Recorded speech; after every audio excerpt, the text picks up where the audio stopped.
to Urban Forestry Commission. And first thing we're going to do is talk about, we'll highlight a few things in our community agreements.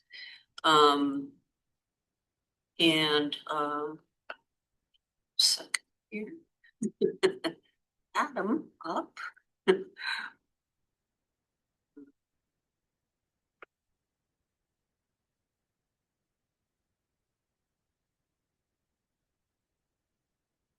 Okay, well, three things we're going to highlight today. Acknowledge our shared goals of doing a good job and making a positive and lasting contribution to the urban forest, the community, and the city. Honor different perspectives and channel them into creative and informed solutions. And respectfully call in each other and share the responsibility of adhering to those guidelines. So thank you for respecting our community agreements. Any public comments? Nope. Welcome. Hi. My name's Lisa Tadewalt, and I have run a tree service business in Portland for 26 years. And my comments relate to the last meeting where they talked about the budget, mainly the issues that came up for me. So first, before I say a bunch of negative stuff, I'd just like to say that every inspector and tree tech, especially the tree techs that we work with, do a great job, and we appreciate their hard work. But I'm very nervous to do this, and this is not something I would like to do, but I feel like it has to be done. So I feel like the budget presentation, like this is the community's way to their insight into what's going on. And the budget presentation was very bureaucratic. It was not easy to follow. I think some very simple things I think we could get would be an org chart. We've requested it through public records before. They say one does not exist. And an idea of permit volumes, because this is a volume-based business. I cross-train employees and reassign them seasonally and yearly based on weather, based on the season, based on economic activity. And those are things that someone who is working in trees should be able to do. And they're saying this is early in the budget process. If someone in development doesn't have their permit volume is low, there should be an automatic process for things to get reassigned. And then one of my main frustrations is the permit turnaround. I can tell you that we do track it, and compliance does go down when that happens. We do a yearly backtrack on jobs we didn't win, and we see if permits were obtained, and it does go way down. Like when it was very low when permits were 12 weeks. And there was some expression that the frustration is from the businesses. And I would just say that this is not from the businesses. It is being recommunicated from the homeowners.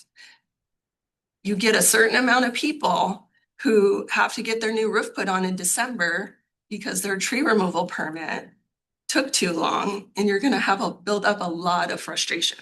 And these are trees that are dead, diseased, dying, are dangerous. So it's not like we're just waiting 12 weeks to look at a tree that maybe could come out, you know? So, and I feel like they only got to 2 weeks because the permit volume went down, not because of things they were doing, because in 2025, there were a lot of policies implemented that micromanage the process. Like I do not get type A permits over the counter. That is not a thing that happens. I maybe get 10% of the type A permits over the counter, and there is no counter. So part of the reason I have to come and speak here is I have zero FaceTime with anyone from Urban Forestry ever.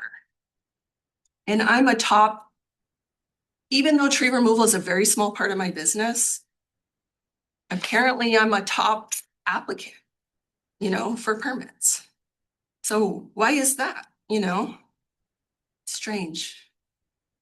And there were a couple things since, like, my main concern is understanding what's going on over there with the budget, with the permit volume, and the permit turnaround. But I wanted to bring up two other issues while I have your time. And it is that we could save a lot of resources if more policies were outwardly communicated. And I'll give you an example of this.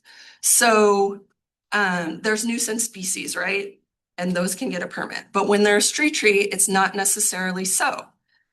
We may get a denial, even though it's a nuisance species. So like if I knew they'll approve a tree of heaven, but they won't approve a hawthorn for that particular reason, then I wouldn't have to waste people's time. And the other thing is with the chemical permits and the cabling permits, these are both preservation strategies, and the permit requirements are unreasonable for people that actually do it. And I'll give you an example of this also. All the approved chemicals for the chemical treatment permits are from the 90s. No one has used this stuff in a decade. No one is going to use this stuff. So, and they only let us have an like temporary, this is okay for ash beetle.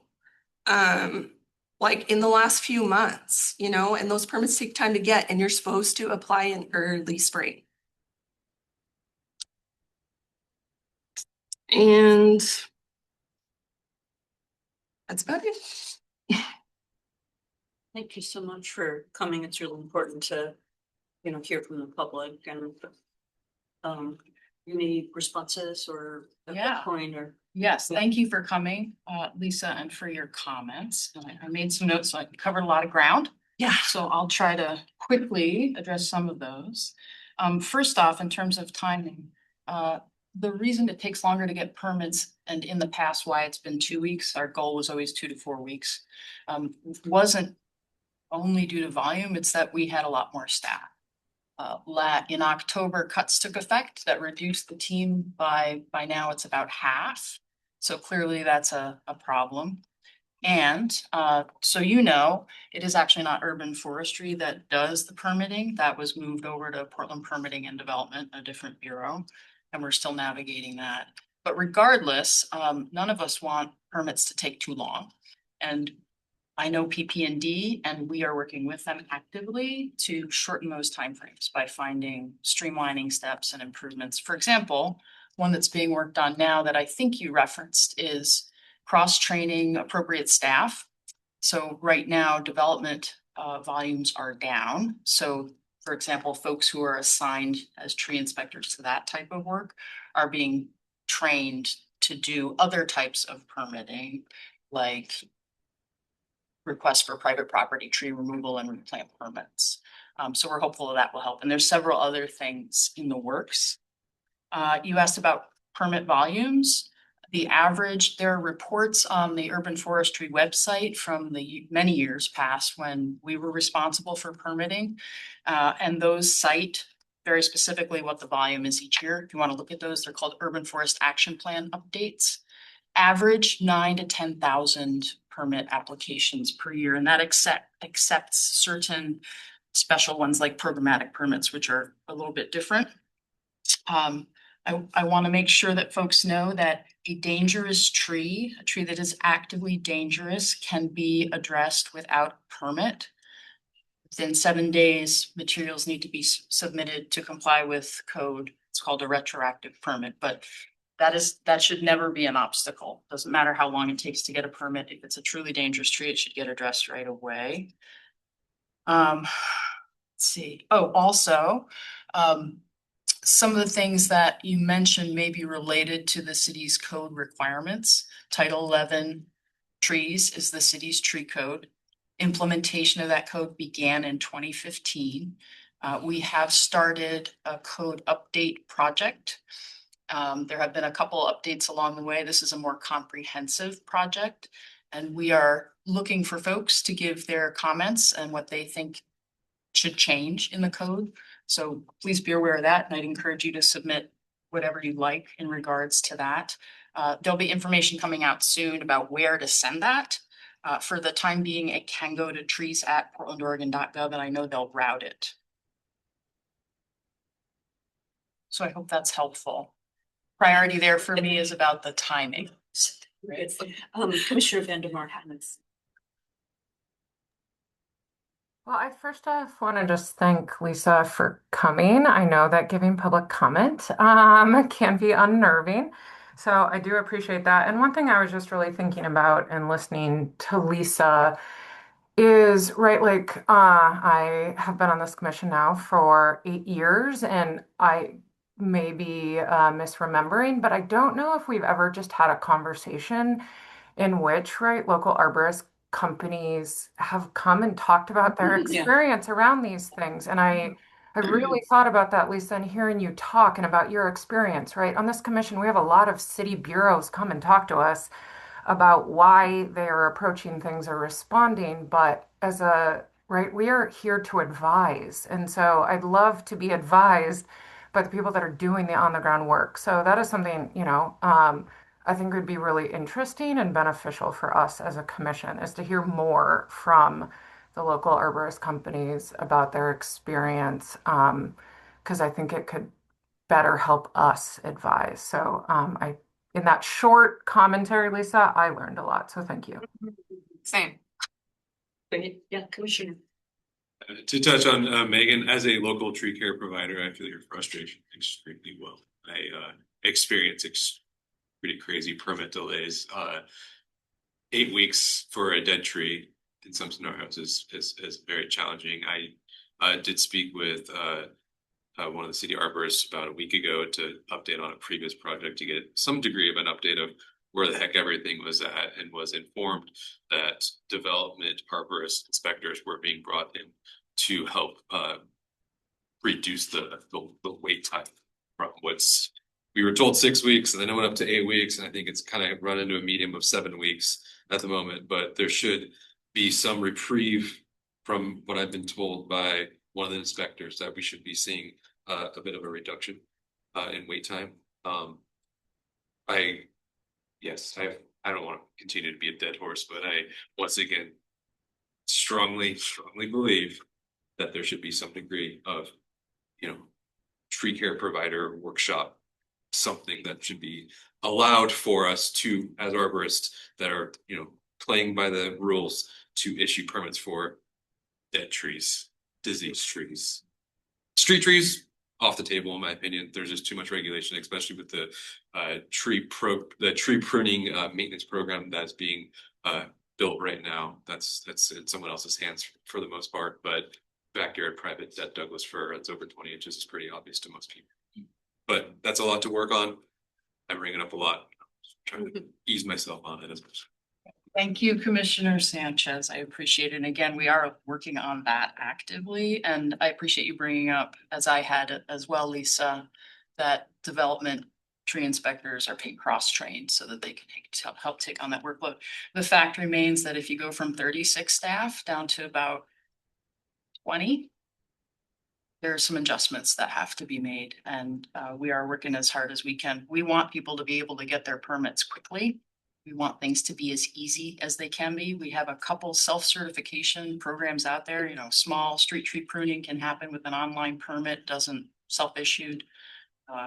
Replanting is a self-certification thing too. So we're looking at how can we do more of those things. Unfortunately, that all happened in October, which isn't all that long ago. Moving as fast as we can. And I really appreciate you coming in and making the comments. Okay, Commissioner Clapp and then Rob Irving. Yeah, I got in a little bit late, so I wasn't able to hear, but I'm picking up what was being discussed, and I want to encourage that you reach out to Councilman Zimmerman rather than here.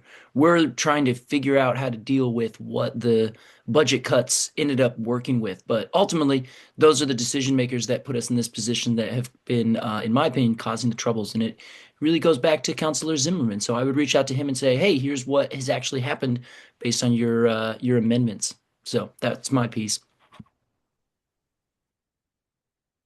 Mr. Irving. Hi, good morning. Rob Irving, Interim Manager of the Tree Permitting Division in Portland Permitting and Development. Lisa, I have your email, so I can forward you some information if you'd like. I might do it through Priscilla. But one thing I do want to mention, and I think I mentioned it in last month's meeting, we're currently at 6 to 7 weeks on non-development permits, which I think primarily you're concerned about. And so we're working, and we have been doing cross training for development staff, and they are actually doing permitting currently, non-development permitting. They're going out and doing inspections and processing permits as of this week. So hopefully we'll see some reduction. We're also doing some other process improvements. Some of the other things that I think Commissioner Matt Garcia mentioned is that, we're looking at, I've had conversations with Jen about that. We do have the local tree care provider workshop that's going to be happening on March 20th. So that might be an opportunity to get some feedback from the arborist community. But that's something I typically, there is somewhat of a formal structure to that workshop, but I think that would be a great opportunity to get some feedback from the arborist community. But obviously, I think the Urban Forestry Commission is in a good spot to do that. And I've had conversations with Jen specifically as of yesterday in a future meeting, providing some more information, specifically some statistical information that Commissioner Vandermark asked for last month, and some other groups like Trees for Life, as well as, there's a lot of statistical information we'd like to be able to provide, and we're working on compiling that. And that includes permit volumes, turnaround times, and also staffing levels as they go along. We did lose 2 non-development tree permitting tree inspectors as of last summer, and it was 2 weeks in June, and it has crept up to like 5 weeks, I think, in October, and now is 6 to 7 weeks here in January and February. We're hoping to get it down to 4 weeks in the next couple of months. But we are working at additional process improvements to reduce those times. And we're looking at other things that will reduce it, but may take some more time to be able to do that. So hopefully I answered some of your questions, but I'll try and answer the remaining ones in an email to you. Thank you. Well, we're running about 10 minutes behind. This is obviously a really important topic, and we will be sure to bring it back, and love that idea of having a group of arborists who are, trying to work with this, etc. So let's move on to approve meeting minutes. If we could do it in 2 minutes or less, that's great. Thank you. So I'll provide a quick summary of the comments that I received. So thanks to everyone who sent me feedback. So it's mainly just correcting some small typos that like spell check didn't catch, and then also clarifications on some of the content, like improved summation of like the exact staffing transition from permitting and regulation to PP&D's tree permitting, clarifying like the options that Sam had presented at the December meeting for the heritage tree property owner's deeds effort, and then also clarifications around budgeting information that was shared. Thank you. Sorry. Thank you. That's a good thing to catch. So I think we have a quorum. If someone would like to move to approve, I think we should just go ahead and approve all 6 that I sent out. So July, August, September, November, December, January. We didn't have a meeting in October. And that's with the requested minor changes that you outlined. Yes, Okay. which I've incorporated. We have a motion. I move to approve the meeting minutes from July, August, September, November, December, January. Nice. Any second? Here. Excellent. All in favor? Okay. Any noes? Any abstentions? Thank you. Okay, City Foresters report. Thank you, Co-Chair Feldstein. Good morning, Commissioners. Lovely to see you all today. We have 6 items for you today. I might make that shorter depending on time. But first up, Priscilla would like to give an update on new commissioners. Yes, I'll try to be brief. There's a lot of, I'm really excited to share this information, and Josue is actually here, who was part of our interview panel. So it's great to have you, Josue. So we had applications open for about 2.5 months, starting in late September, and we promoted extensively externally, like on LinkedIn, Rose City Connection, Urban Forestry's Tree Bark newsletter, and then also directly with partner and nonprofit organizations. And also with neighborhood associations in the priority service areas. So we received 36 applications from all 4 council districts. For reference, last year we had 15 applications.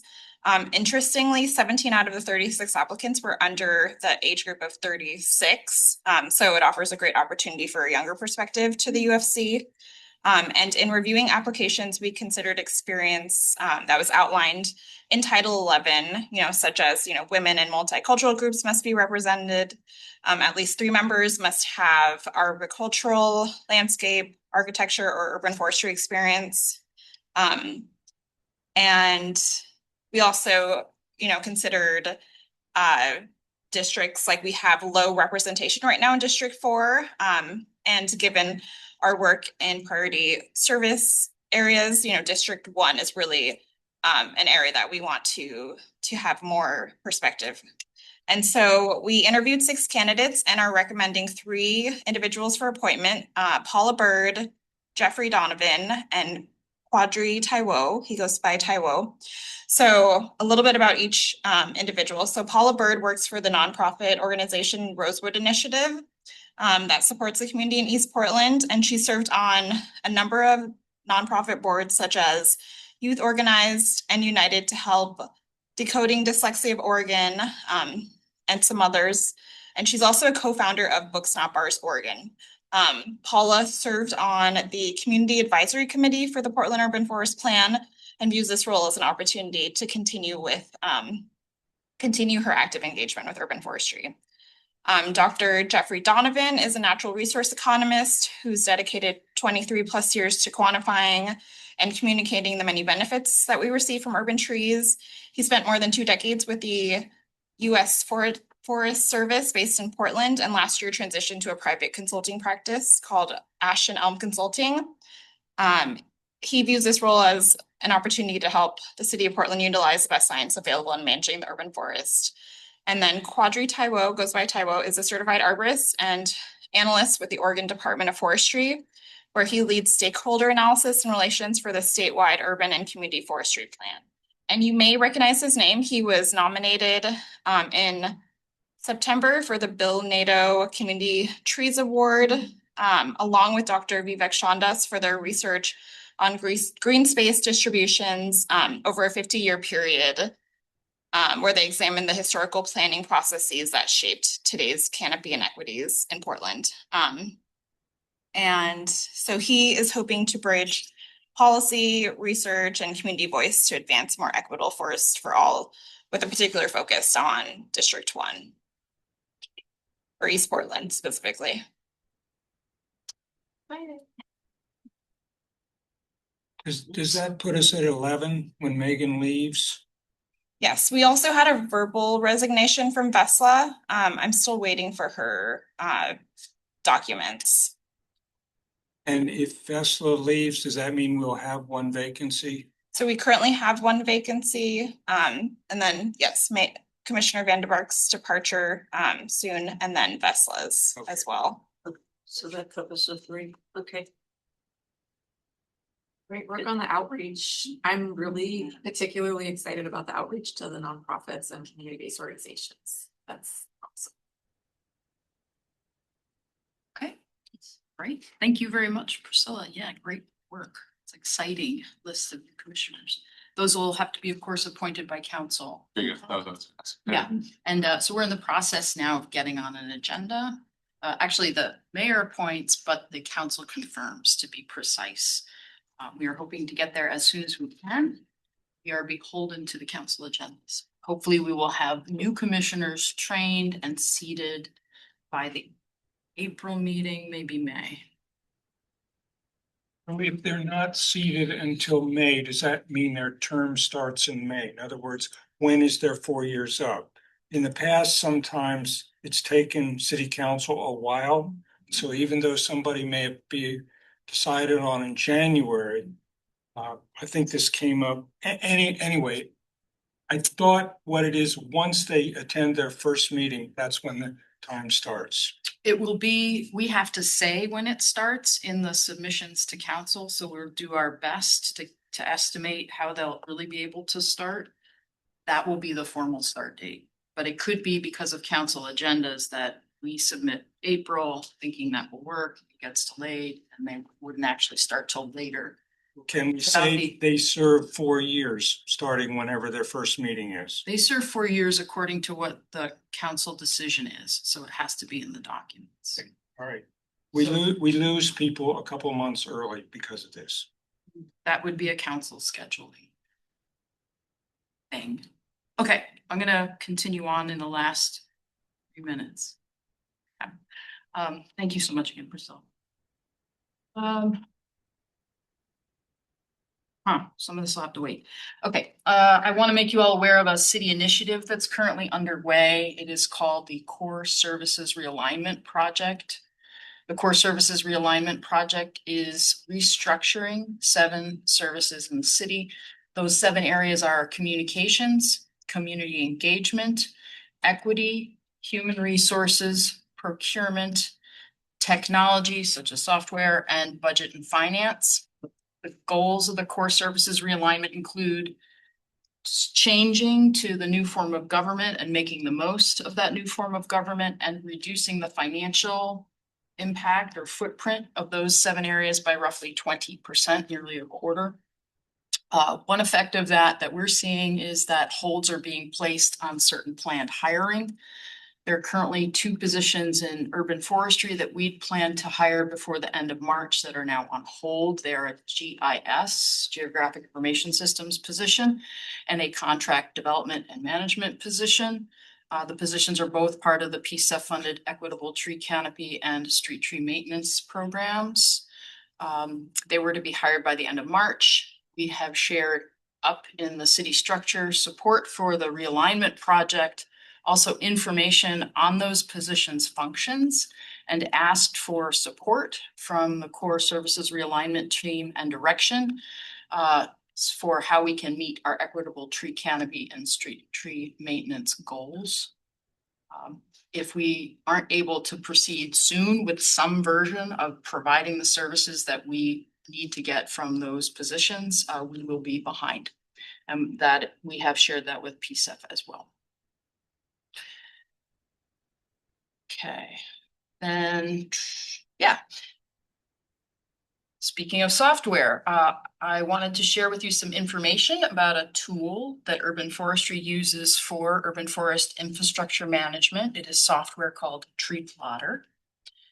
Recent Trees for Life Oregon newsletter included information on Tree Plotter, so I'll share that in the chat later for you to read at your leisure. It's an asset management and workflow system that we adopted a couple years ago. It's used by Urban Forestry, it's used by PP&D tree permitting, the city's 311 customer service center, and Urban Forestry's contractors who, for planting, for example, who track and report their work directly to that system.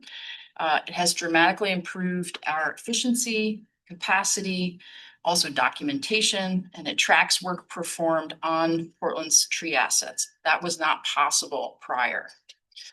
Cities nationwide, such as Vancouver, Tacoma, Austin, Texas, Boulder, Colorado, also use Tree Plotter. And in Oregon, Portland is one of some 50 towns and cities that have adopted it with the help and encouragement of the Oregon Department of Forestry. And they have an overarching contract with the Tree Plotter provider. So just sharing that resource with you all that it's there. And as I said, I'll put a link in the chat. You can see more about it. And thanks to Trees for Life Oregon for running that article in a newsletter. Last but not least, today's agenda includes, directly after my report, an update on the city's tree planting efforts from our planting team members. And Josue Mendoza Malaga is here right now. He is our contract development lead. He'll be presenting, as well as Tony Meekum, our planting program supervisor, who's here virtually. I wanted to introduce that by saying that, wait a second.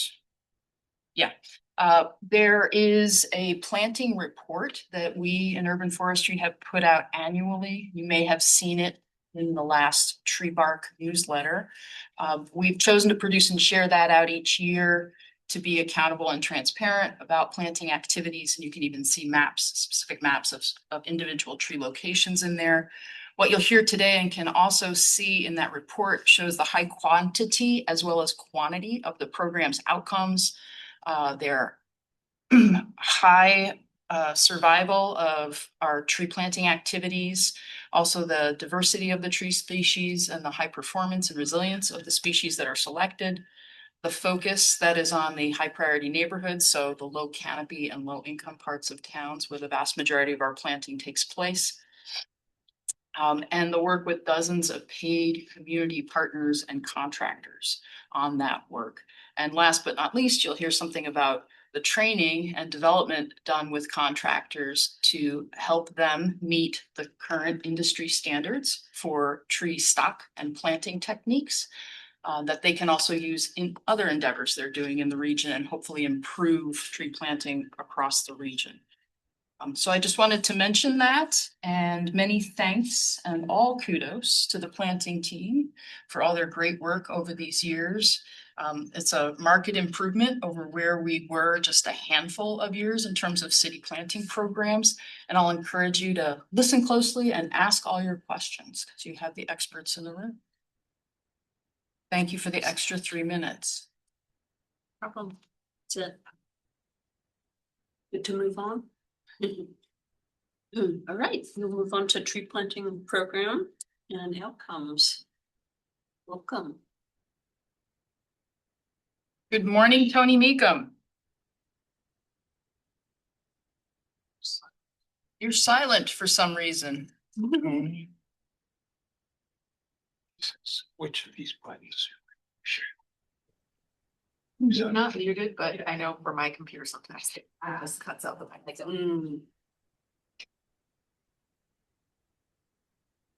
Does this work? Yeah. Ah, excellent. Thank you so much. I was hoping to be there in person, but I've come down with whatever virus is going around, and I did not want to get anybody sick. I'm okay. I'm on Dayquil. So apologies if I start sneezing. That's the only thing that the Dayquil is not preventing. Anyway, probably too much information. Okay. As Jen had mentioned, I am with the planting program here with Urban Forestry. I'm the lead supervisor. My name's Tony Meekum. I use he, him pronouns, and so excited to be here. I don't think I've presented to the commission before, though I have watched many of the meetings. And we do have a presentation. Priscilla, is that something that you have the ability to put up and share? Yeah, 1 second. Okay, thank you.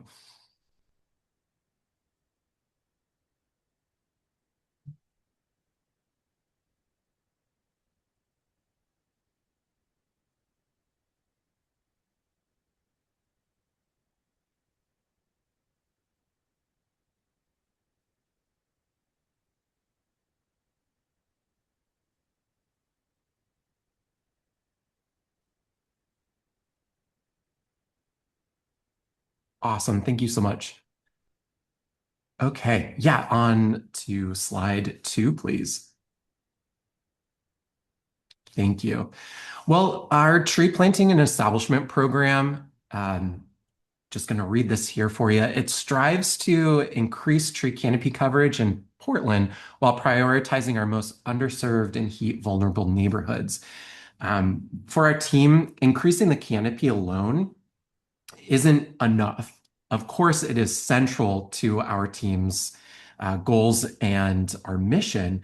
But to meaningfully reduce heat, improve air quality, and build climate resilience in Portland's most underserved neighborhoods, we focus on planting trees that deliver the greatest long-term impact. So we focus primarily on large native and evergreen trees. And so on to the next slide. there are a few little animations. I wish I could have navigated that in person. Priscilla, if you just want to, awesome, love it, thank you. So I'm just gonna cover a few things to ground us on what our team is focused on. So for us, we want to look at what is going on right now in the current urban forest and how can we make it better. So looking at the urban forest plan, there's some great metrics in there. It tells us that trees with diameters of less than 20 inches. So this could be trees that will eventually become much larger. So younger large trees, but this is like our small ornamental trees, our, like I said, our young large trees, but really 87% of Portland's urban forest, those trees have the diameters less than 20 inches. That is a massive portion of the pie. Priscilla, do you mind just clicking maybe two more times? There we go. Okay, thank you. Looking at the trees that have diameters greater than 20 inches. Again, we could have some trees in this cohort that are not necessarily, like our large trees, but this is a good indicator. Our trees with diameters of 20 inches or greater, just 13% of the pie. That's a small sliver. But then when you look at what are these trees doing for Portland, it's pretty remarkable. 87% of the trees are delivering 40% of the ecosystem services, while 13%, that little sliver, is delivering the majority of the ecosystem services. For us, on the planting team, we know that this pie can just get larger. And so we want to make sure that we are focused on those large trees because the return on investment for those large trees is astronomical. From our perspective, paying contractors, nurseries for the trees, etc. Planting a small tree versus a large tree, it's the same price, but our benefit is massive for the large trees. That is why we focus on large native evergreen trees. Of course, we do plant small trees under power lines, for example, when we just cannot get a large tree. However, our focus is large native evergreen trees. If we can get all three, so a tree, checks off all three, even better. Priscilla, next slide, please. Thanks. And then you can click maybe one more time. Another. Thank you. Okay, this is the end of the animation, so it'll get less awkward. Okay, as many of you know, large trees deliver exponentially more benefits than smaller trees. And this isn't just due to their size, it's also due to their longevity. A small flowering cherry tree, for example, in an urban landscape, we're looking at 20, maybe 30 years. Of course, we got outliers that are lasting a lot longer than that. But then a large ponderosa pine in our urban environment has the potential to live many decades, hopefully up nearly a century. Of course, in the urban environment, trees don't live as long as out in the natural environment, but we do know that our larger trees can last quite a bit longer in urban environments. And really, this longevity of our large trees, it's like a multiplier for the benefits. So we've got larger trees with way more surface area for the leaves, lasting a lot longer, many multipliers. And so looking at Forest Service statistics, if we just give 1x benefit to a small tree, we can expect on average 8 times the benefit for a larger tree. So we really focus on that. Next slide, please. Okay, I know I didn't really touch on the native evergreen portion. I only have limited time for you, but of course, native trees give us invaluable ecological function here in their native range. And then also evergreen trees give us year-round benefits. I wish I had more time to talk about those, but moving along. Here are our programs for our planting and establishment team. Our programs focus on all property types, from the right-of-way to the largest and most hospitable private properties. Regardless of the property type or zoning, we ensure that the right tree, right place principle is applied in every location, and that we are following the best management practices for tree procurement, planting, and establishment. And as part of our establishment, we also provide pruning, structural pruning for young trees at year 3 and 5. Many of you may know these programs, Learning Landscape being our oldest, 30 plus years. Yard Tree Giveaway has been around for over 5 years. Park Trees, actually, that's probably our longest because we've had Park Trees for many, many decades, centuries. And then Free Street Trees, relatively new. Friends of Trees partnership, I'll highlight here in a moment. Industrial and commercial tree planting, and of course, that young tree pruning, like I mentioned. Okay, next slide. Thank you. Our program has expanded in the past 5 years, and we are on track to planting up to 10,000 trees per year by fiscal year 28. The green bars represent the trees planted as part of our baseline. These are trees that were traditionally funded through mitigation dollars. The yellow bars represent the added trees we get to plant through our partnership with the Portland Clean Energy Community Benefits Fund, or PCEF. Our partnership with them, called the Equitable Tree Canopy Program, will result in a little over 10,000 trees planted in just 5 years. And I'm happy to say that we are on track. Okay, next slide. In just a little over 5 years, our planting and establishment team has grown significantly. Some of our accomplishments to date, beyond getting up to nearly 7,000 trees per year, include the following. That first bullet point is we now have 7 planting contractors, and they represent small, medium, and large firms. And Josue will talk a little bit more about this when I'm done, and he'll get to highlight the great work he's led to increase our contractor capacity. Next is that we have a strong partnership with Friends of Trees. Together, we're on track to planting over 700 trees as part of our contract. This includes both street trees and yard trees. And it's truly been an absolute pleasure working with Friends of Trees on this, from early development coffee chats to now our monthly reporting, and honestly, even more frequent communication and going to those events. It's been awesome. We have 2 more events coming up in March. And yeah, we're on track to getting those trees, and I can't thank Friends of Trees enough for that partnership, and it's been very smooth. Next up, our school plantings are at an all-time high. This year, we're wrapping up planting 300 trees across multiple school districts. Next year, we're increasing to 400 trees. Every school tree receives 3 years of contractor establishment services.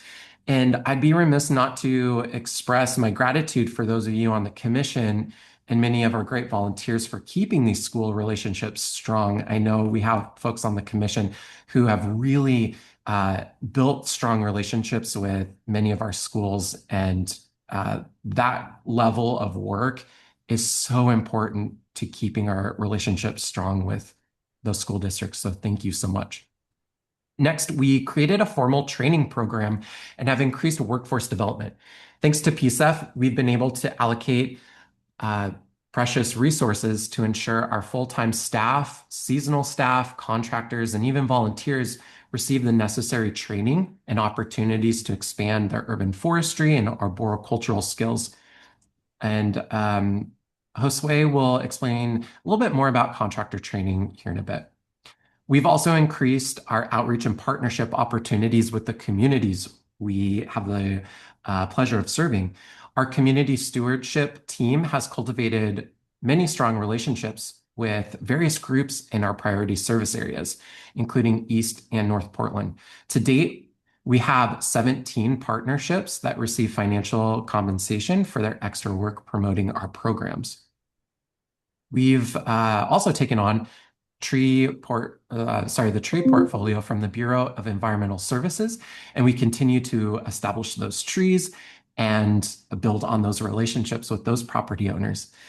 And then, like I mentioned before, we now have a formalized structural pruning program for trees we plant along streets, at schools and parks, and within the private properties where BES planted trees, and we'll continue to expand that in other locations where we are planting.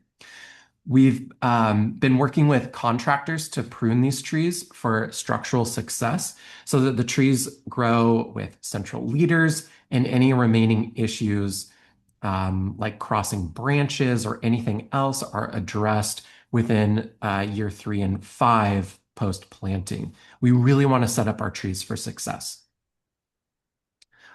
Okay, next slide. Okay, here is some exciting news and another accomplishment to date. We're now able to plant trees for folks with non-development tree removal and replacement permits. This means we offer large native evergreen trees for folks to replace trees they've removed. This is great because we're now able to increase the shade potential of replacement trees when perhaps, say, like a dogwood or other small tree may have been planted where in some cases, like a large Doug fir had been removed. We're also able to source less common trees like evergreen oaks and offer that up for property owners to expand their options from whatever's been easily available. Oftentimes, availability is really limited for the average property owner who doesn't know where to go, and being able to open up our opportunities and species palette with nurseries is a great bonus here. And of course, property owners can choose not to go down this route. And this is just another service that we are able to offer. Okay, next slide. And last but not least, our program not only celebrates the number of trees we plant and establish, we celebrate what is the result of that. And we have a monitoring program that tracks every tree in, not every tree, sorry, a statistically significant percentage of trees based on Forest Service protocol to track those trees into perpetuity to report out annual survival rates. And the great news is that across all of our programs, we see an average 96% survival rate each year, which is tremendous. Some key factors that help us meet this high survival rate include maximizing our resources to engage, connect, and collaborate with communities in which we serve. We know that the public must be interested and supportive of our programs for trees to be successful. We also have stringent contract standards, and our team adheres to strict specifications based on arboricultural best management practice. Along with our strict oversight, we provide our contractors ample training and support to set them up for success. And our rigorous expectations and consistent follow-up are critical to our successful management of each contract. We also ensure trees from the very beginning are of good quality. And I'll get to this in just a moment. Our program focuses a lot on roots from nursery stock. There's a lot of opportunity for growth there. Another key factor to our success is that our staff have become expert site surveyors, ensuring that trees are planted in appropriate spaces. As we know, urban conditions can be very, very difficult, but fortunately, we have a diverse and resilient assortment of tree species and cultivars to choose from, and we're planting in every zoning and property type in the city. So although it's a challenge and a puzzle, we have the tools to figure it out. And finally, our team is incredibly passionate about our mission and meeting our ambitious goals for the public, so nothing is missed or neglected. My personal experience working for an assortment of municipalities, including New York City, I can honestly say that the urban forestry group that I'm working in right now is the most passionate that I've been part of, and that is so essential to our success. Okay, I want to show you some photos of some of our trees. Even though we've been around most of our programs for less than 5 years, I want to show you some of the success. So here's a photo of a small yard tree that had been given away a few years ago. And fast forward just 5 years, it's growing and thriving. Next photo. Here's another example of the great success that we're seeing. Next photo. This one's pretty amazing. I actually went out with staff to go monitor this tree. So we have a platanus here that is really taking off and providing that shade that we really want to see. This was planted, I forget the neighborhood, it's actually close to where I was living. It's in East Portland. Amazing shade, new property, new renters in this property, and they're thrilled. They actually said that this was one of the reasons they loved that this is getting shade from that pretty intense summer heat. And they came out and were actually very excited to meet us. Next tree. And Tony, I just want to say we're actually out of time, so maybe just kind of Yeah. wrap it Okay. up. Yes, definitely. And then this tree, Coast Redwood, exceptional. This is just 5 years after. This is a yard tree, giveaway tree. It is a monster right now. Okay, next and final slide. Great. Okay, just a few updates on some programs ahead. I'll wrap this up in a minute. We are focusing on industrial areas. That map in the top right highlights some neighborhoods along our river corridors. They will get targeted outreach for planting and establishment services, both in the right of way and on their private property. We're also looking at a concrete removal pilot program to expand small planting strips in the right of way to become medium so we can maximize shade in those. More to come. And then finally, grow contracts. The photos in the bottom right, we see root issues left and right. We're in direct partnership with New York City. We're working together on specifications. We're going to solicit for our first ever tree growing contracts with nurseries so that we can control quality, quantity, and species diversity from the get-go so that we minimize as many future conflicts like that bottom right photo of a failed tree with a whole host of circling roots. Okay, I'll end it there. I don't know if we have time for questions or if that's at the end of Josue's presentation. Yeah, unless there's like a burning, very brief one, I would say, I mean, certainly I have thoughts and questions, so I imagine a lot of commissioners do. Absolutely. This is a very interesting topic, and I'm gonna kind of suggest that we stay in touch with your team periodically, on a routine basis to hear what's happening and that sort of thing. So, is there anything? Yes. I think Co-Chair Feldstein, when Josue is finished, there would be opportunity for both. Tony will stay and there may be opportunity for questions. Okay, yeah, I see there's only 10, okay, great. See, there's only actually, no, 20 minutes, so maybe there'll be some time to fit. Let's do that. Let's move on and then see if we hopefully have time for open questions. Welcome. All right. Yeah, I'll just try to give a quick presentation. For those of you that I haven't met, my name is Josue Mendoza.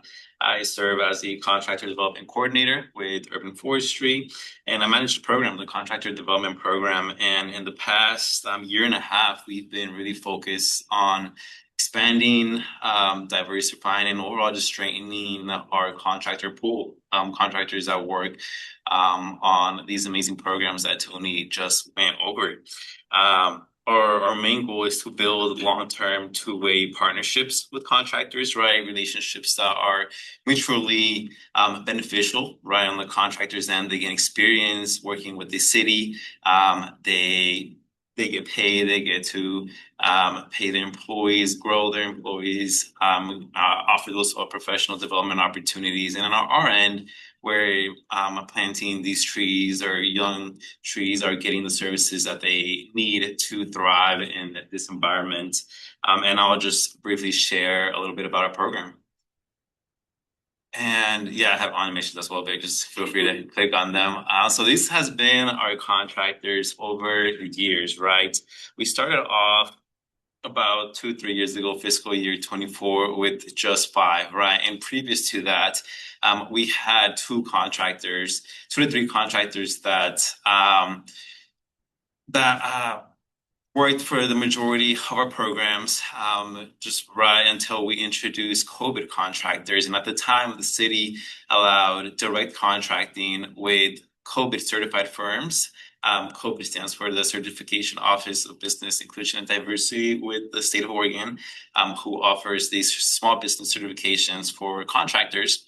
But with the ultimate goal of getting smaller contractors involved with our program, right? Smaller, local to Oregon, with smaller bodies of work, right? We already had our Cascading at the time and A+, our bigger contractors who took the majority of the work. We want to introduce these small contractors, give them a taste of what it was like working with the city and to what it was like working with the city. And over the next 2 years, we dramatically increased our contractor pool.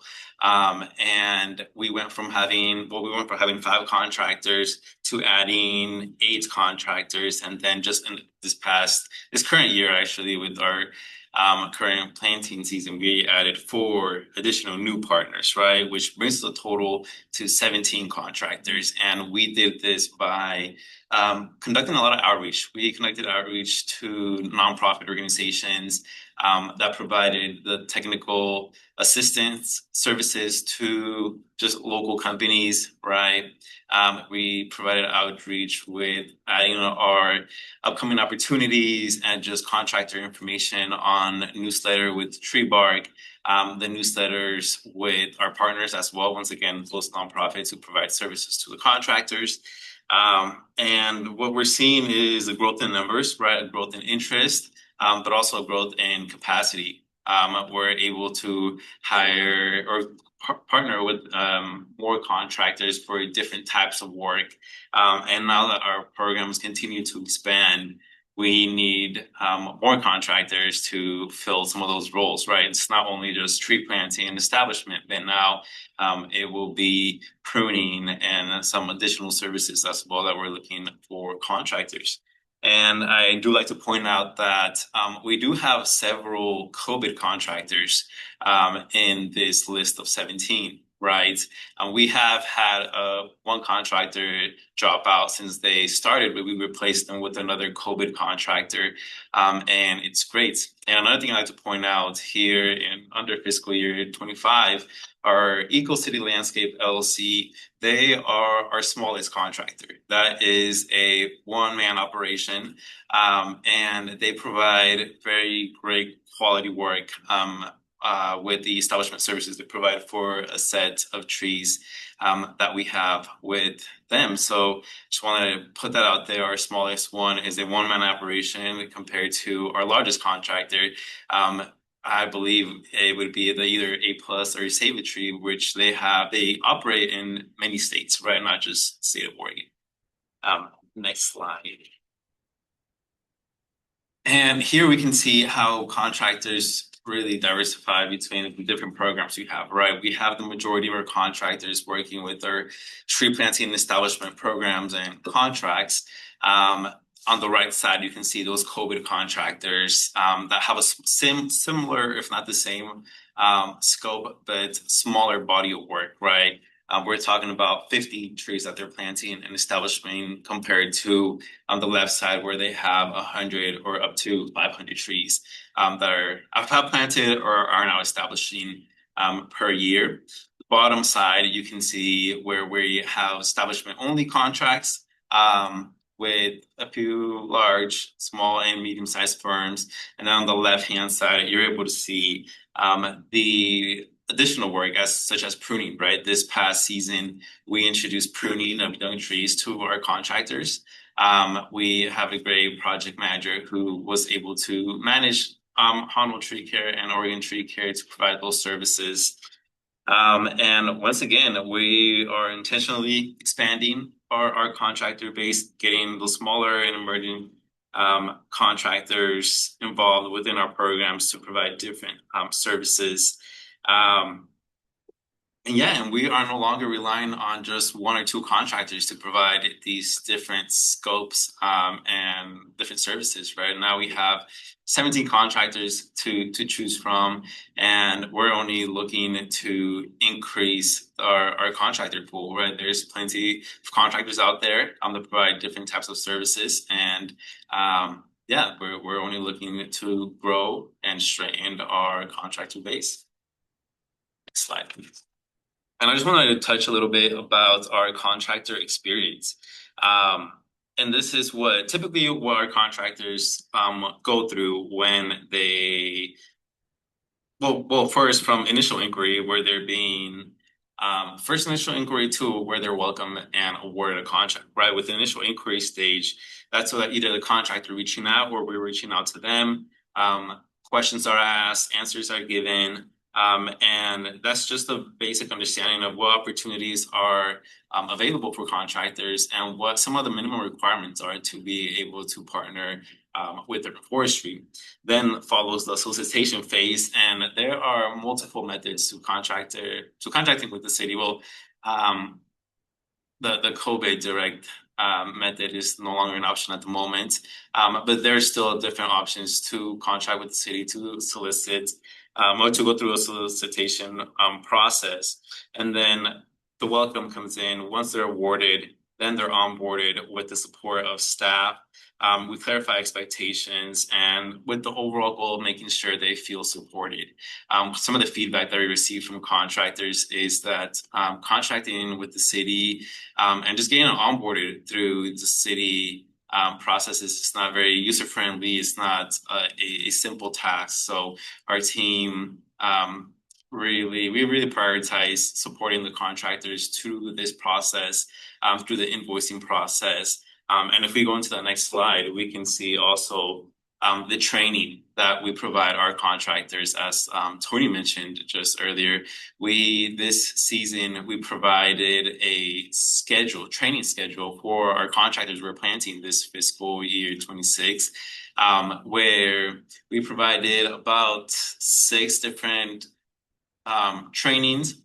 Most were required, some were optional, but those focused on like planting training. There will be an establishment training, tree stock training for the contractors and for their field crews. Once again, invoicing training, and just wanted to provide the overall experience for the contractors to, once again, feel supported, know what's going on, and feel ready to tackle our projects, right? Our planting projects, our establishment projects. If we go on to the next slide, we can also see that it's also the same thing with pruning, right? And other scopes as well, right? Pruning, although that was a very new project, it was a pilot project for us this past season. Adam and his team did a great job in navigating those contractors. That was the first relationship we had. First time we contracted with them, Honnold and Oregon Tree Care, and Adam walked them through a great experience, right? We received plenty of useful feedback from those contractors on that program. And it's just learnings and feedback we continue to implement for future projects and future connections with contractors. Next slide, please. And I briefly wanted to touch on street tree maintenance. Street tree maintenance is a new program, a new team to Urban Forestry, and we are taking the same contracting systems and procedures that we've already implemented with science planting and outreach within Urban Forestry, but with also implementing all those same strategies and deliverables with the street tree maintenance, tree care work, and vendors. Our experience we understand that our experience working with landscape and construction firms for our planting programs is going to differ, and street tree maintenance is going to need to focus on a specific arborist contractor community and a new contractor pool, which we have already began to form those relationships with being a partner with these certified arborists and arborist tree care firms. Since street tree maintenance their needs are different from what we've been practicing over the last year and a half. And yeah, we are just overall strengthening vendor readiness, once again, with these contractors to training, to technical assistance. And we actually have already started working with street tree maintenance. And they've already started working with contractors to provide services to Portlanders. And they are currently in their pilot project. And here, very briefly, I just wanted to touch on a success story with Seagraves Landscape. As I mentioned, COVID contractors, right? They came in through a small body of work where they planted 50 trees. And they did great. That first year was a great learning experience for Seagraves and their staff. So much so that the next season they submitted a very competitive bid for that new solicitation that we had at the time. And they were actually awarded a new contract, right, where they extended their partnership another few years and were willing to plant more trees for us, right? And it was a big jump, right? They increased their capacity, they increased their learnings, and they went from 50 trees to, I believe it's 300 trees that they're planting this current season. And by the sounds of it, it sounds like it's growing great. They were very grateful for the trainings that we did provide to all of the contractors, but specifically their team with the planting training, the tree stock selection training. And we can only hope that they continue to participate in our solicitations. And which leads us to our next slide that we do have our. I'm sorry to interrupt. We're gonna run out of time. So since Tony spoke a little bit to grow contracts. Yeah. Could you just skip over to the upcoming solicitations? Yeah, of course. Slide and then the wrap up. Next slide. Sorry to do that. No, I understand.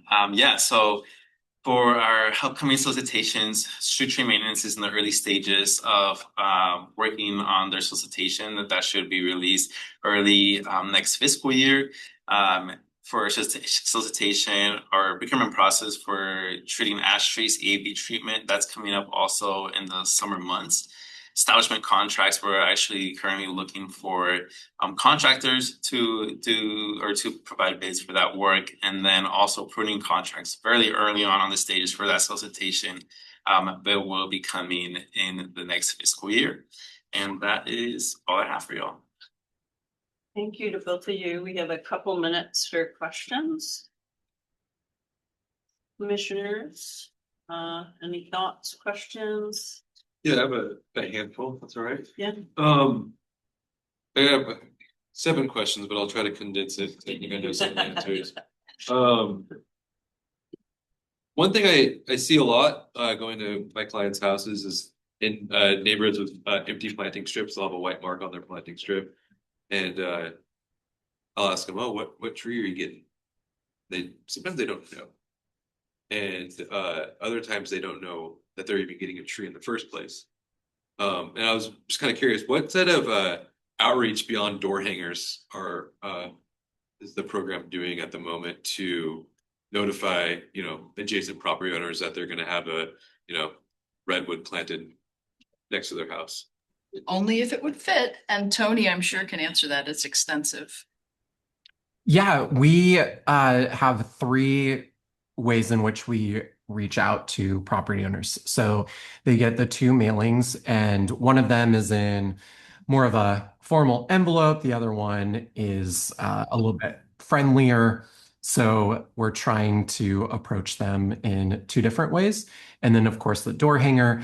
And then folks have really up until the moment the tree is about to be planted, the ability to opt out. So we do have a deadline for folks to contact us, but we will honor that up until the tree is planted. And in some cases, and this is quite frequent, when the person living at the property is a renter or not the property owner, we also do send the notices to the property owner regardless of where their address is. So in some cases, some properties get even more notification, if the property owner doesn't live on site. 2 more real quickly. Yeah. What about, so there's the one example you did was the dogwood getting a big tree planted next to it. It looks like a private sidewalk that was going up to the residence. You emphasize about a large tree going in there. What type of infrastructure are we worried about in these private property installations in terms of Douglas fir next to a sidewalk isn't necessarily a great idea without a root barrier, but on a private property, if there's a private walkway, is urban forestry doing root barriers? Or are they looking at other alternatives of like medium-sized trees or smaller trees, even though there's an emphasis on large trees? Yeah, so for the opportunity to use one of our programs for those non-development replacements, depending on the program, we do work with the property owner because they are opting into using our program, one of our programs to plant their trees. So we'll work with them on the placement and giving them consultation. So we do have pretty robust planting spacing standards that apply to the right of way. But just recently, my team, we've been working with several others across urban forestry on how to adapt those to private property. So it is in collaboration with the property owner and where they would like to space things. But like to your point, from the sidewalk that's in the right of way, or say a street light, or some other safety feature like a stop sign, that we still have distances that we need to maintain on private property. So those are all considerations that we have. And then for our yard tree giveaway program, where oftentimes the property owner will go pick up the tree and then go plant it themselves, everyone has the opportunity to have a consultation with our team on the placement of those trees. But when it comes to private property, we don't have, like city/government mandated spacing standards for planting trees. So we do work with the property owner, and we have no opt-out style for private property. It's opt-in. The property owner, would indicate that they want to work with us for the placement of their trees. And a quick last one. In terms of where is the program going as far as where are we targeting next neighborhood wise? Is there a way to know that, a certain region of Portland is going to be having trees coming into it soon? Or is it just kind of random at this point, looking for vacant areas? Go ahead, Tony. It's not random. Go ahead, Tony. Yeah, great question. We are focused on the priority service areas. So every year, and we just finalized our neighborhoods for FY27. So this fall planting, we have identified the neighborhoods.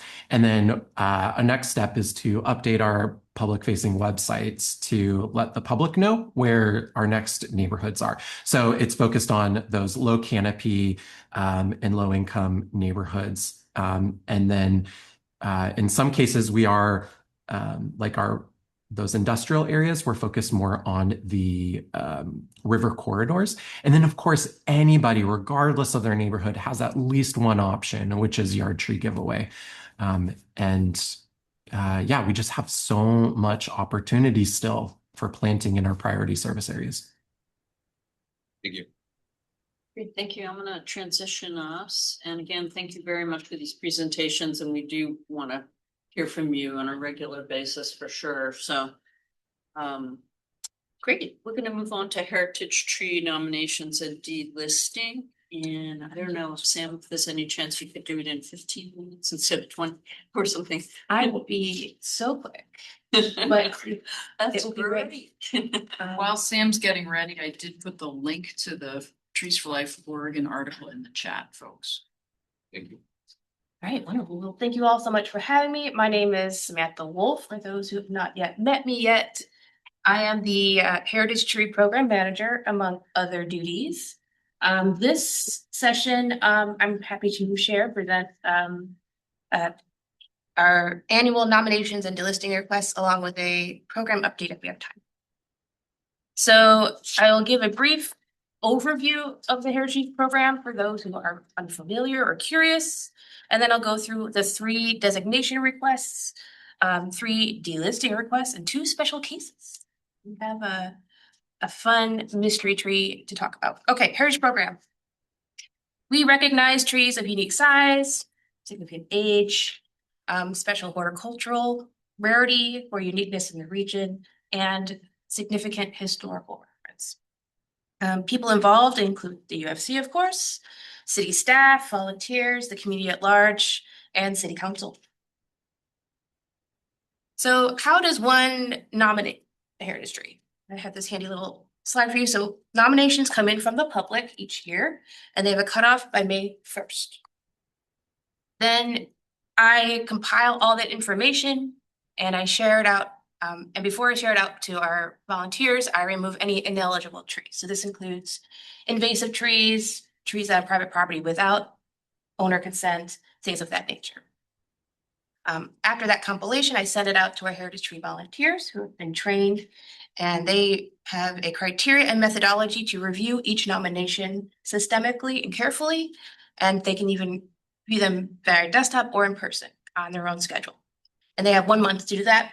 After that, they send it back to me, and I collate all those reviews, and that shortens the list significantly. So each year we get about like 40 nominations.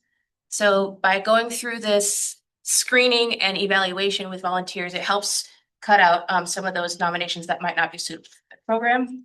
So that leaves a much smaller list for me to then go and validate and check on and make sure that they meet all those lists as well as the criteria for designation. After that, it comes to the UFC for their review and recommendation for City Council. And then finally, City Council designates viable plants. And that's how you get a heritage tree. So heritage trees can be removed either due emergency situations, like if they're a hazard or danger to public safety, or by consent by Urban Forestry Commission for those non-emergency situations. We're not talking about those. Today, we're talking about designations and removal of designations. This is only done by recommendation by City Council to City Council by the UFC, and then we do this once a year. So we only go through this process annually. So we have 3 trees. We have 2 giant sequoias. One is downtown, and one is in Montevilla, and then a Pacific dogwood. So the first 2 are the giant sequoia, which is in Lonsdale Square, just outside our building. You can go visit if you're curious. And then we have a privately owned giant sequoia in the Montevilla neighborhood. We have a Pacific dogwood, which is a native to the Pacific Northwest, which we're kind of excited about. It's privately owned. It's in great condition. We actually lost one Pacific dogwood last month, unfortunately. So we're very excited to have another dogwood join us. This one's on private property. It's in great condition. It's in the backyard. No conflicts with infrastructure. There is a power line behind it, but it's being maintained away from it. Okay. And I'll just go back and say, like, for both private property trees, we have signed notarized consent forms ready to go. So property owners are on the phone. Is that an oversized lot that could be redeveloped with a dogwood? The dogwood, I would say no. No. You see that on the lower left hand, that's their like little wood deck area. That's about like 10 feet from the back door. Yeah. So it's not oversized. Unless they wanted to put in like a shed. No.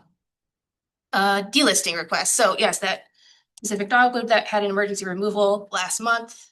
And the 2 Gravenstein apples that we had earlier this summer. So right now we only have 1 Pacific dogwood in the program and 1 apple in the program.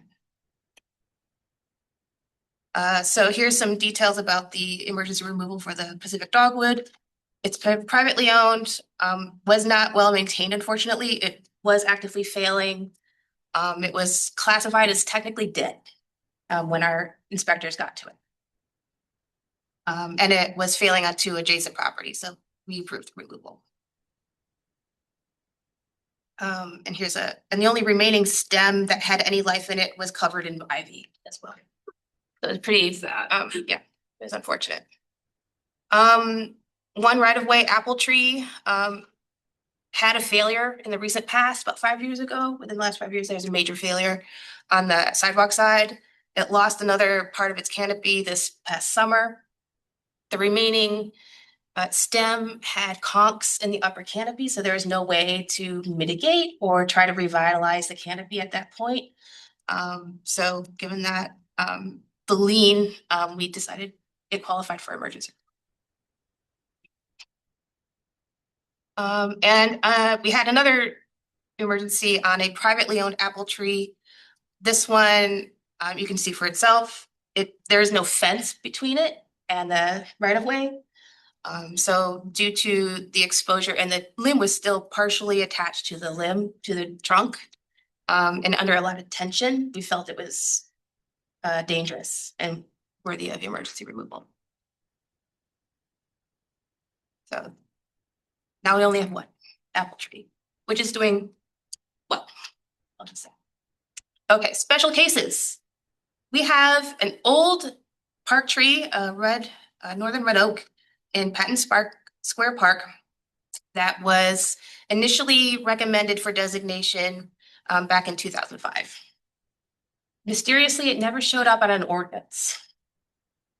So in order to resolve that gap in documentation and to really properly document this tree, we need to go through the designation process again. So this is for a recommendation for designation. That's okay. It's in good condition. It's in a park. It was last visited last summer. It's in no notes. Everybody's happy with it. Yes. Sorry, is there any planned park improvements at that park that might impact that tree in the near future? No, not this time. It's a fairly small park. I don't know if you're familiar with Patton Park. Somewhat, yeah. So yeah, it's about, I don't see any future development. And it's been a designated heritage tree for the last 20 years. The other tree recommended for delisting was a 2021 ice storm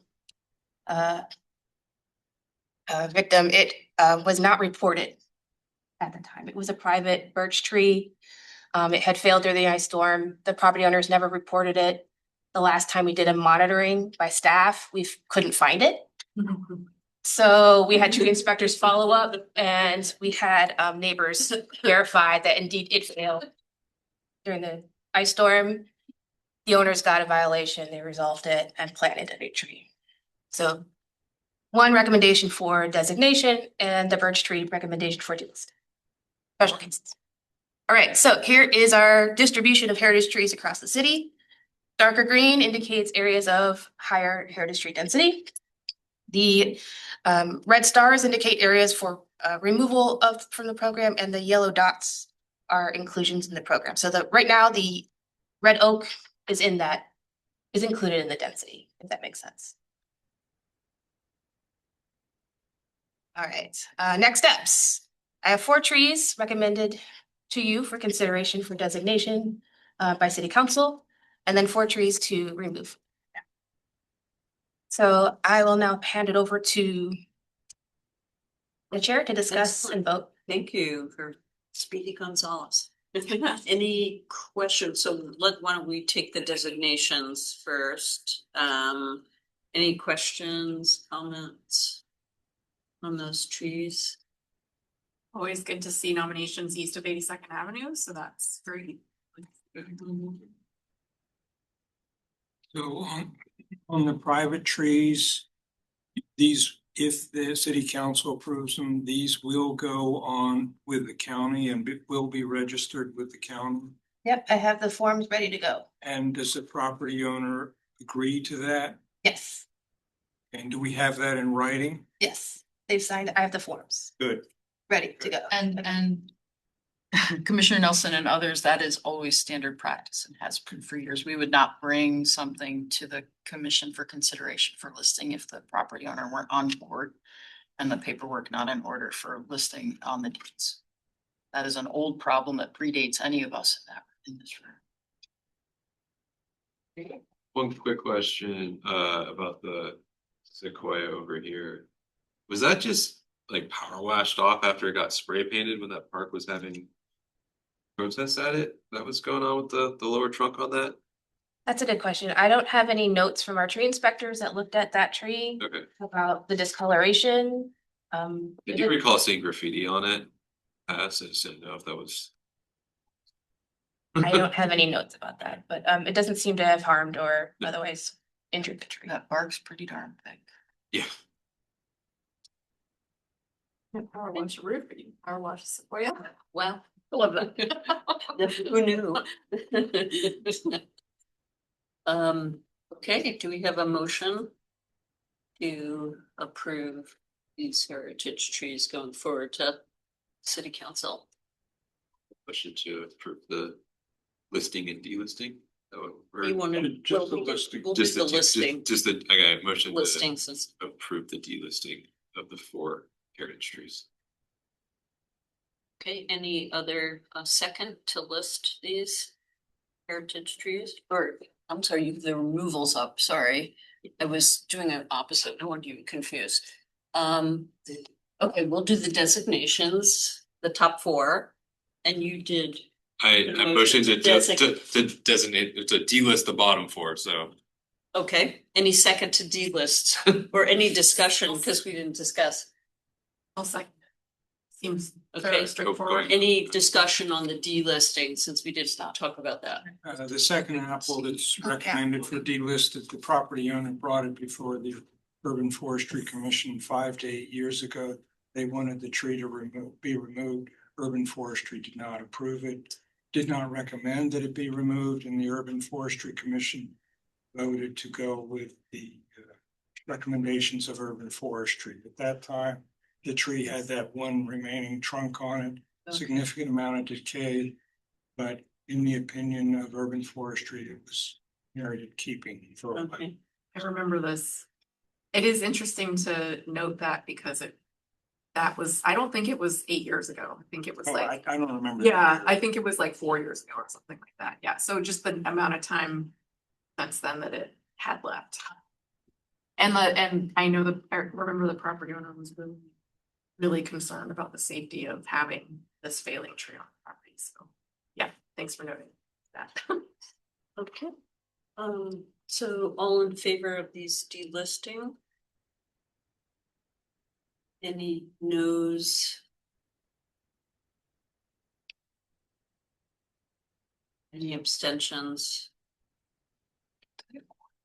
Yeah, we do. So now we're gonna take the designations. Do we still have a quorum?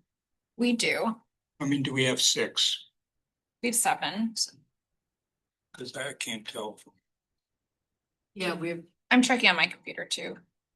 Did you get what you needed? I didn't see Yeah. every hand go up, so I'm wondering. I did. Okay. We have 3 commissioners on. Yeah. So, any motion for, recommending these designations?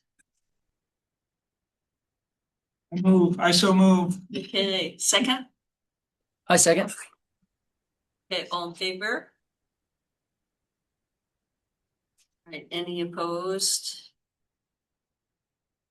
Any abstentions? Okay, good to go. Thank you very much. Yeah. We've got the 2 specials. That was it. That included the special. Yeah. You guys are so good at that. All right. 30 seconds. Quick update on the volunteer Right. program, if I may. We had 17 volunteers go through training last year. We have open recruitment and and of those 17 volunteers, they have conducted 75 hours of volunteer work over this past year, which is amazing. When? We are doing another training event this May, so if you're curious, you can check it out and sign up. And we have nomination roles specified, so you can be a monitor, you can evaluate our heritage tree nominations, or you can help us with outreach and education. And apply that. That's it. Thank you so much. So, thank you so much. And Thank right you, on Sam. time. Hello, Claudia. Redoing it. And I think we've got Amanda coming as well, and I think Amanda's actually. She just asked for the link, so I'll send that right now. Okay, do we need to wait for her or? Well, so we probably should wait for her, since she's got most of the content, but I know that there was a press release that came out yesterday. Nice. Good catch. Sorry. Thank you. There was a press release that came out yesterday that was more of citywide content. So as we're waiting for her, I don't know if it's worth kind of digging into that a little bit. Sure, and when you take a moment, and we're moving on to budget discussion. Sure. The Urban Forestry Commission. Sure. Claudio Camposano, Finance Property Technology Manager for Business Services and Public Works. It's primarily supporting Portland Parks and Recreation at this point.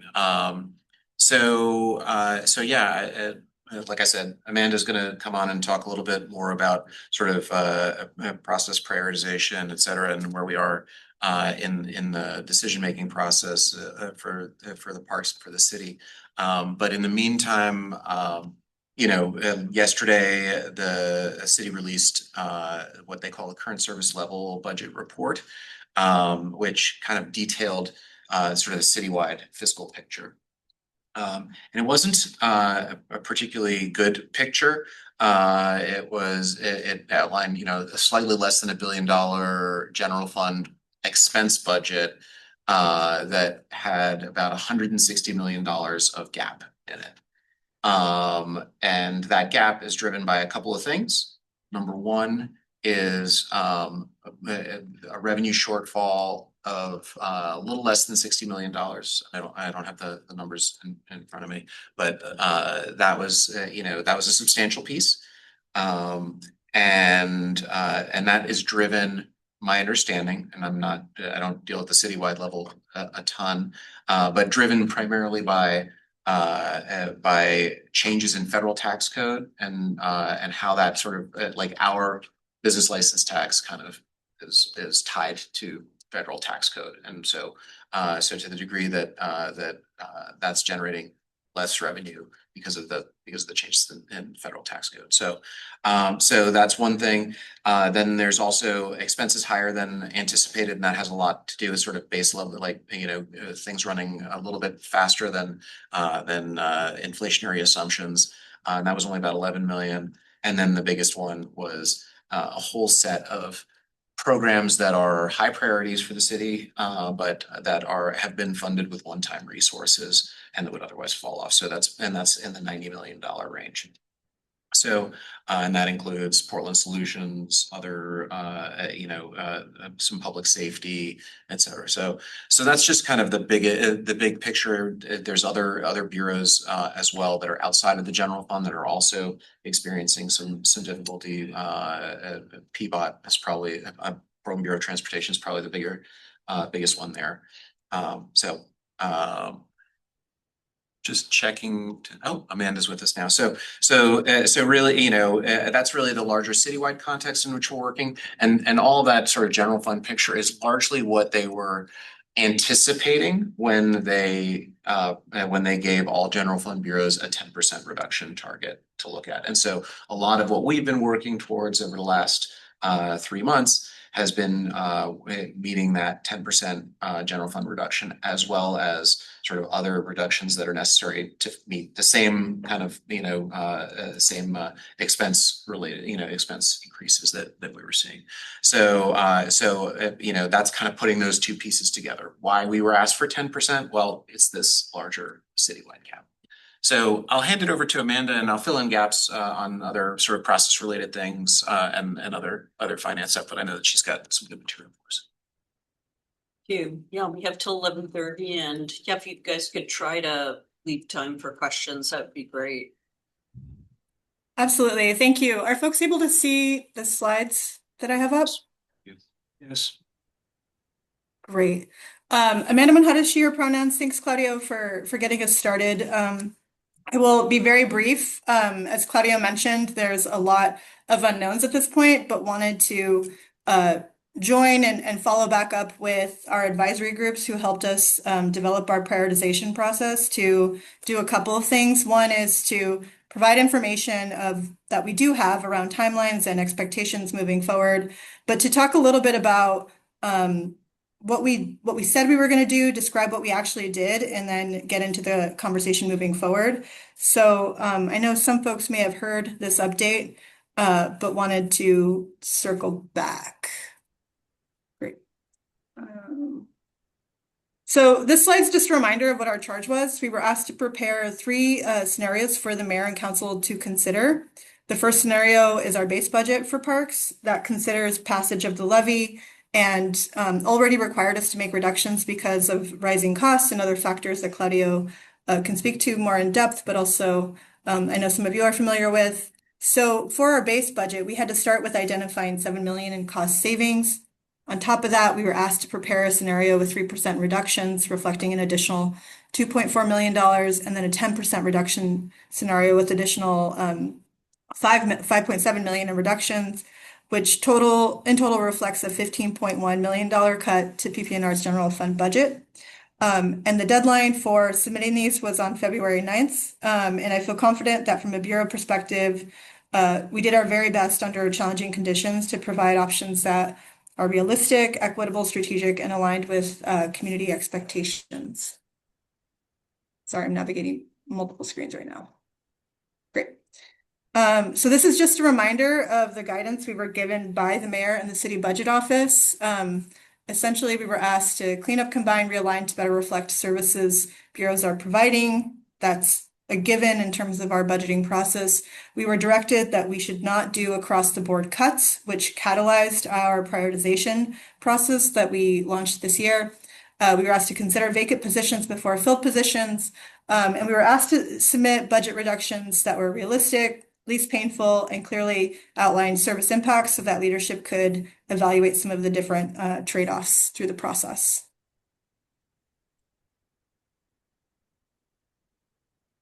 As I shared last time, the process we used to avoid across-the-board cuts and to meet these requirements was completely new and designed to be more equitable, transparent, and inclusive. To improve transparency, our first step was to translate wonky budget line items in our general fund into these 5 comprehensive categories reflected here in the blue box that we feel like align better and more closely with how Portlanders experience our parks and recreation system. And this is the process we used. We had multiple threads of work happening at the same time. I'm proud to say we were able to move through each phase of this process in a very short period of time. We started with our divisions doing a round of categorization and ranking general fund items in their budget portfolios. Within a 1-week turnaround, we also asked them to include information about how each line item aligned with Healthy Parks, Healthy Portland, Parks Levy, feedback from the community, our workforce employee survey, and compliance responsibilities, just to give us a better profile of each of the items in our general fund budget. Parks leadership then used that information to draft a prioritization framework and a values-based lens for decision-making that was vetted by you all and our 2 other advisory bodies, the Parks Board and the Parks Levy Oversight Committee. And we also shared the vetted criteria and process with Parks employees in 2 all employee gatherings. We were able to walk through what we were doing to develop our budget and those reductions. And we didn't, obviously, in such a short period of time, have an opportunity to engage feedback from frontline teams aside from working with division leadership this time. But our hope, again, is to extend this out and make this a process that we engage with, even outside the context of developing our budgets. So moving forward, we envision a process where this is actually sequenced a little differently.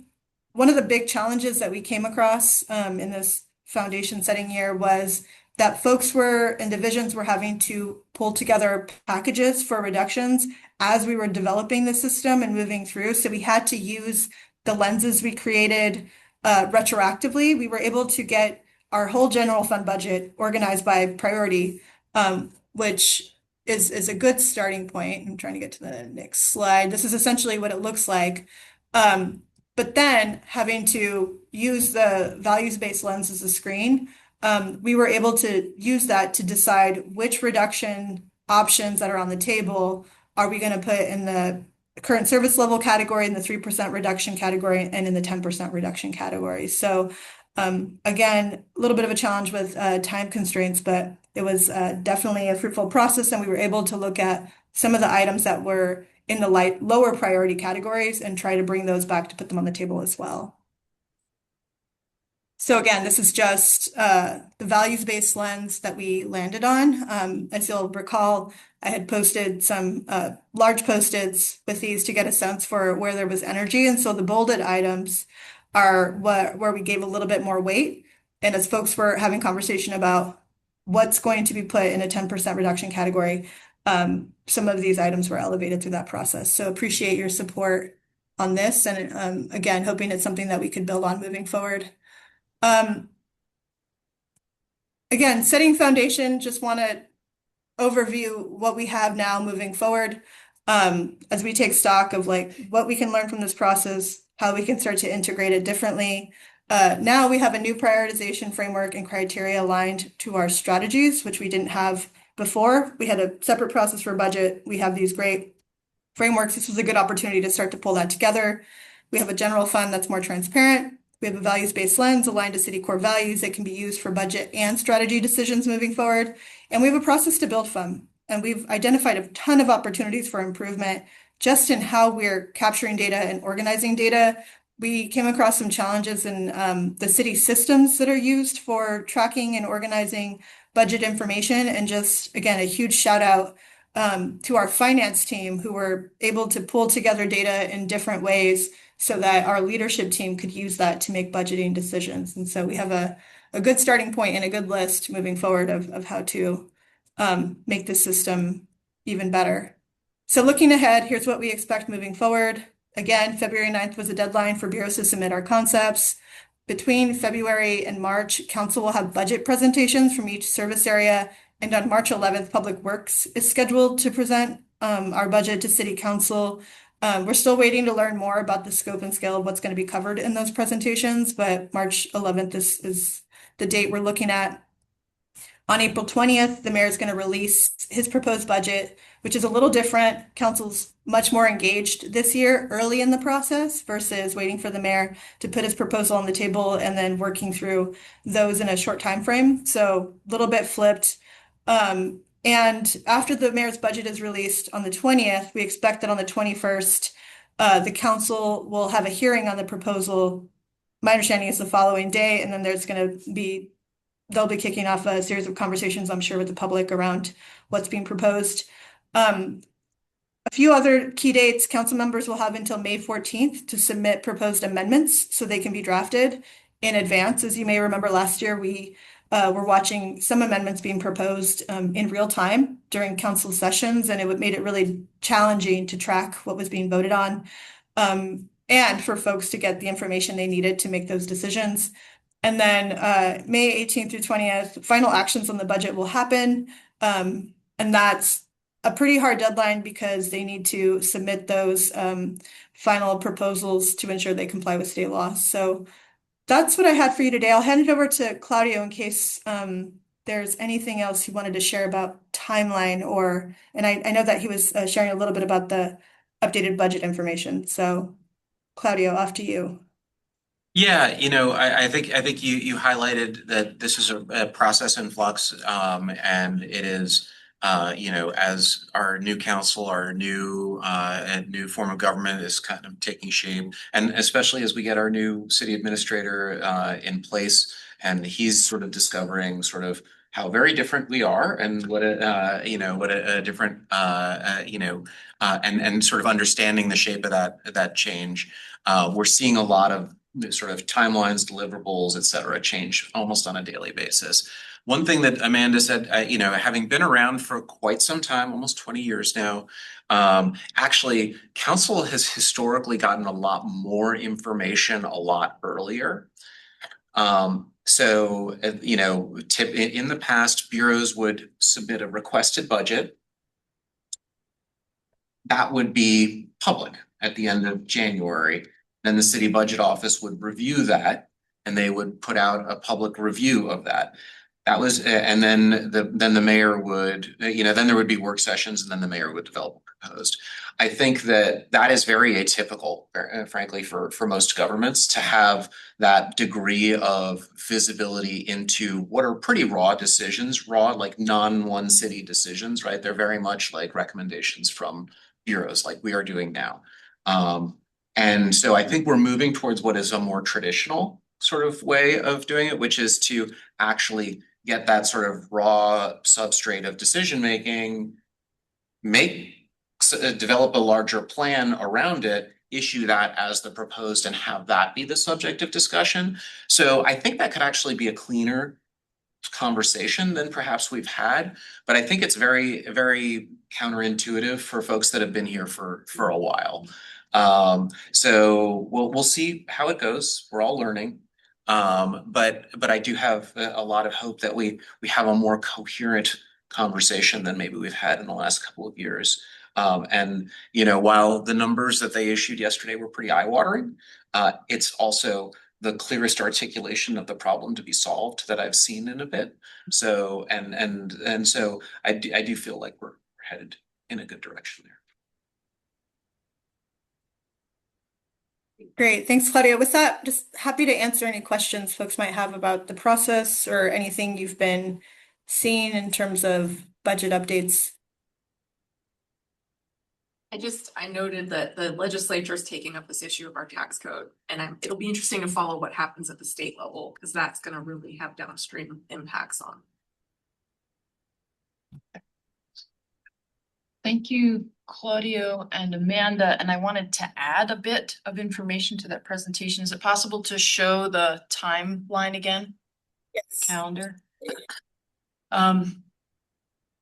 For your awareness, commissioners, in the next few weeks, across the city, I presume, but certainly in parks, supervisors and managers will be having initial conversations with staff members who may potentially be laid off as part of the budget process.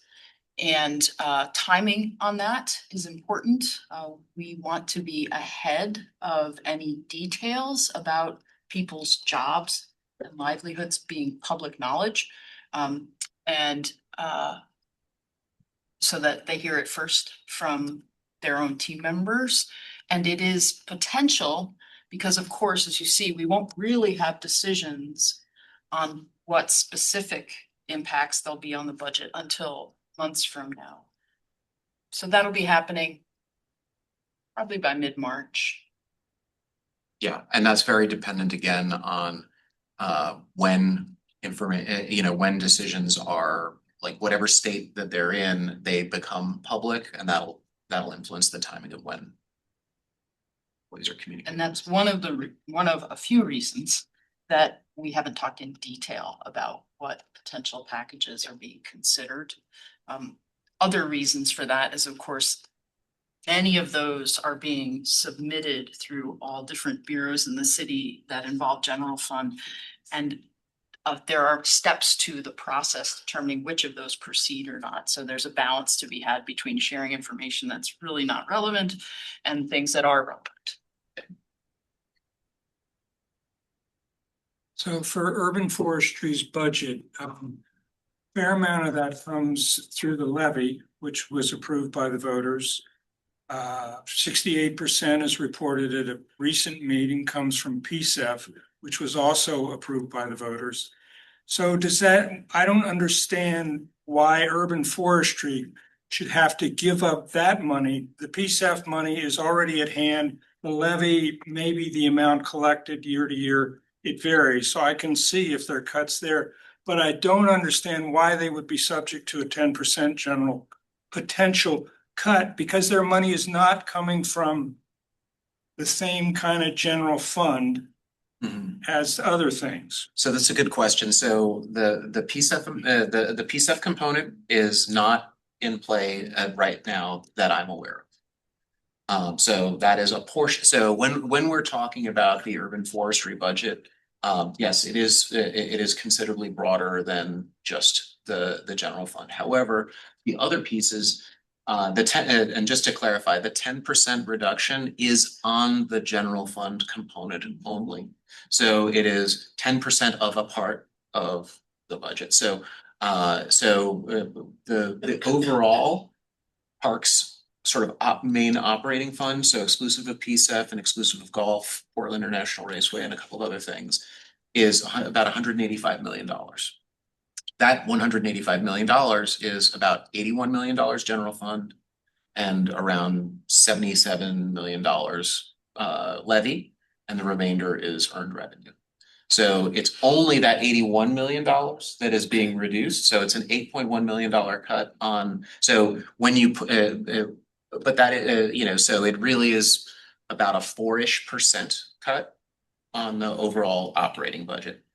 However, as Samantha put up, there are costs overall that are hitting everybody and everything in every fund that are running faster than projected. I'm hoping that most of that was a one-time reset because it was largely a direction around how to project a particular large cost. And so now I reset it up like this. But now that's done. And so we don't expect that to keep happening, because now we're actually forecasting it. So, but that does hit the levy. And so that is,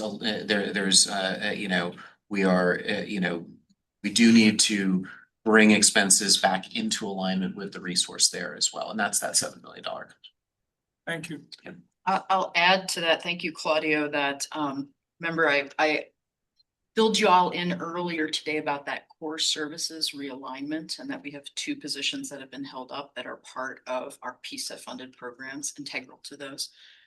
We have heard from the core services realignment folks that PSEF funds are not immune from those reductions. They are what? They can be included, PSEF funds can be included in core service realignment cuts. I think people need to follow this too, because right now there's a lot of proposals to use PSEF money, like for example, for Moda Center, renovation. And I think it's already been noteworthy that, because initially it wasn't really conceived of, my understanding it's to fund city programs, but it is, so I think we all need to be paying attention to this because the voters approved something. There's a lot of people wanting to get their hands on those funds, but it's not necessarily what the voters voted on. So I think we should be watching that, carefully. Question. So, in terms of informing staff that, it cuts their positions, do you go with the 10% scenario? I mean, I'm sure it's going to vary by department and what you're thinking, but, yeah. How are you managing that in urban forestry? Yeah, given the timing, so wanting to be ahead of people finding out that their particular position may be impacted by what's going on in council or documents that are released, the initial conversations will likely be more towards the broad, so including the 10% in case that happens. We won't know if things from the 10% are included until later, or maybe they won't be, maybe it's 3%, so. And just to sort of align that with historical practice, right? Going back to what I said about how when bureaus would, it used to be that bureaus would submit a requested budget, was the very first step in the process, and that became public immediately. So we knew when that date was, and we informed employees that were going to be impacted in January, right? That also meant that they were in a state of uncertainty for about 5 months. Yeah. And that many of those decisions ended up getting unwound because they weren't decisions in the first place. They were, and so this is why it's worth sort of highlighting that we are actually maybe moving towards a better place with this. And so to Jen's point, I think what we are going to want to do is inform only those employees that are impacted by specific decisions that have made it through the process and are still in play, right? And I don't know, and that goes back to the question of what does that process look like? Well, we've got a new city administrator and things are moving up through that decision-making process. At some point, it's going to be made public and they're going to tell us what's still in play. And at that point, we'll notify those employees. And that's really what we're aiming for, is to make sure that we're not, it's not a shotgun blast to everybody that's out there, but it's also, we're being, as broad as we need to be given what we know at the time. There's some art to it more than science. I just want direction. Yeah. And I'm sure there's also like union requirements for notifying people that you have to, right, like timelines. These for are that these are too. not yeah, and these are not formal notifications. These are informal. These are letting folks know that that their position might be impacted. And in the case of represented employees, it is letting them know that should it actually come to pass that they do or don't have lumping rights, et cetera. Like, and basically, giving them a more of an informal heads up. But the formal process really only kicks off once final decisions are made. Interested, Claudia, in your perspective on, what's been talked about for Portland as the doom loop, having been here for 20 years, and, to you, how does this compare with other downtimes? And it sounds like, your expense forecasting is going to be better going forward, but the tax base. Yeah, it's hard for me to really speak to that. Finance is my thing, economics is not. My sense though is that a lot of what we're like the doom loop and the fiscal situation are somewhat unlinked. I don't think that and I don't know enough about the revenue shortfall.